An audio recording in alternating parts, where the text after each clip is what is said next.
I'm Allison, and this is my dog. And at the time of filming this video, we lived in a tiny house, and an even tinier trailer, traveling the country, taking hikes. But this time, we're sticking a little closer to home. Deception Pass State Park is one of my favorite places to just go play outside. It's got forests, beaches, ocean, cliffs, tide pools, freshwater lakes, big bridges, and, of course, fungi. Good for hiking, camping, paddling, scuba diving, sunset watching, and, of course, fungi hunting. It's a recipe for a good time, as long as the sun's out, and sometimes even when it's not. Today we're starting at the north end of Deception Pass and working our way south. You might do the opposite if you're coming from Seattle and took the Whidbey Island ferry to get here, but we live a lot closer to the Anacortes side of this lovely landmass. Deception State Park spreads over about 3,800 acres and at least 30 trails by my count, for about 38 miles of hiking by the ranger's count. It's one of the most visited Washington state parks, with more than 2 million visitors each year and 20,000 cars a day passing through. But even on a busy day, it offers enough space to spread out.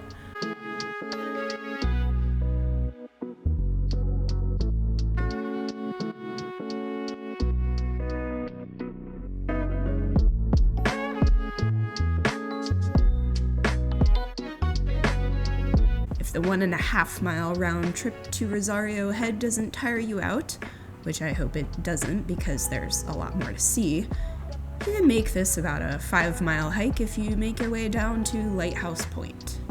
When the tide is extra low, you can walk the beach to your trail to Lighthouse Point.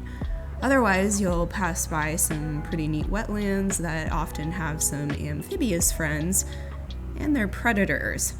Mainly the winged kind like herons and the occasional bald eagle.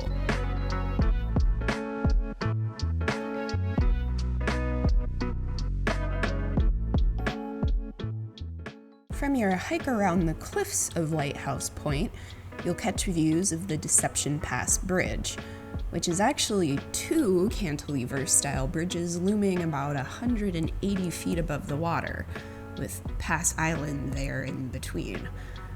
You'll probably also start to notice the quick-moving tide into the south in the park's namesake pass.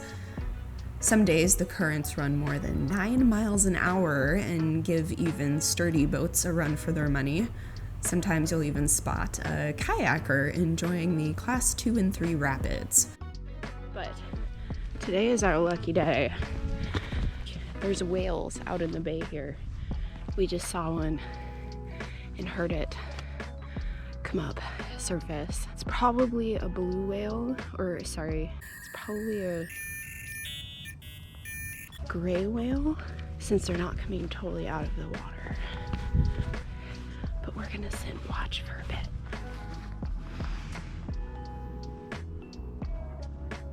Whoa.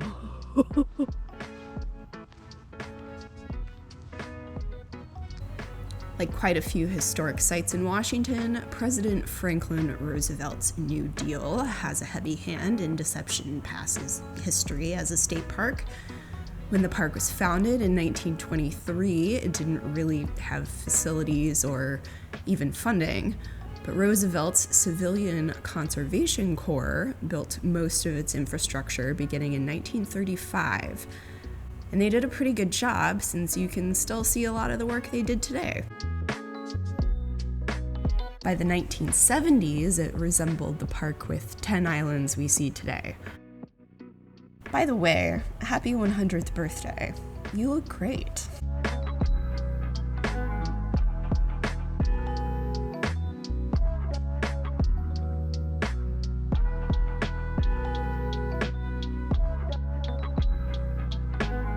Deception Pass is also a fantastic place for wildlife watching.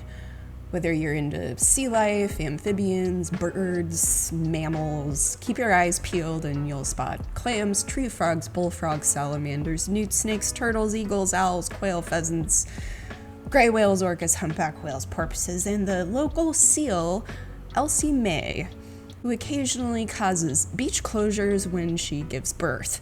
The Seattle Times says about her, "The mother seal has become desensitized to humans and pets. In the past, Elsie Mae has played with traffic cones, barked at recreational vehicles, tried to get into kayaks and homes, and make friends with dogs," according to Washington State Parks. On one occasion, she has interrupted a wedding.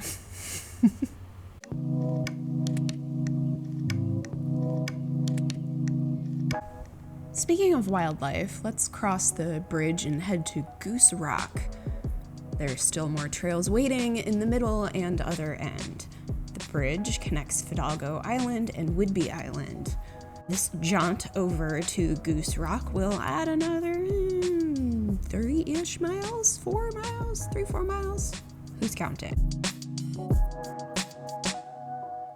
While this area was originally home to lots of Coast Salish tribes for thousands of years, the first Europeans to see it were the Spanish in 1790.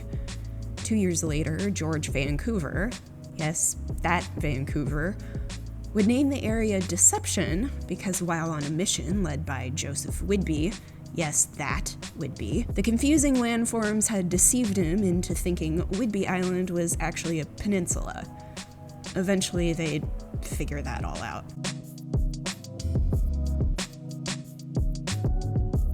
And of course, history's waters are a little choppy.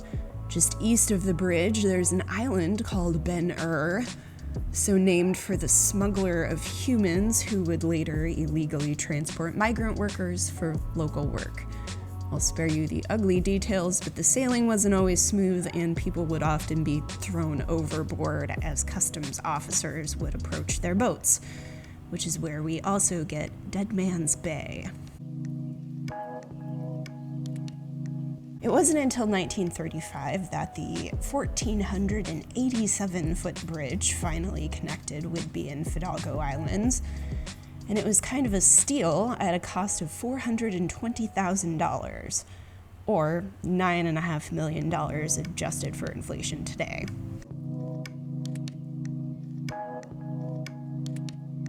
So this has been a great time, but believe it or not, we've only seen like half the park.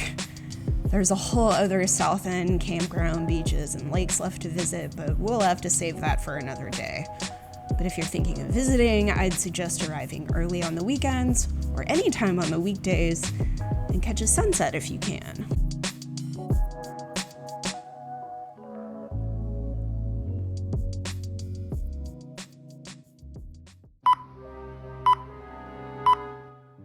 Test, test, test. No, that didn't sound too bad.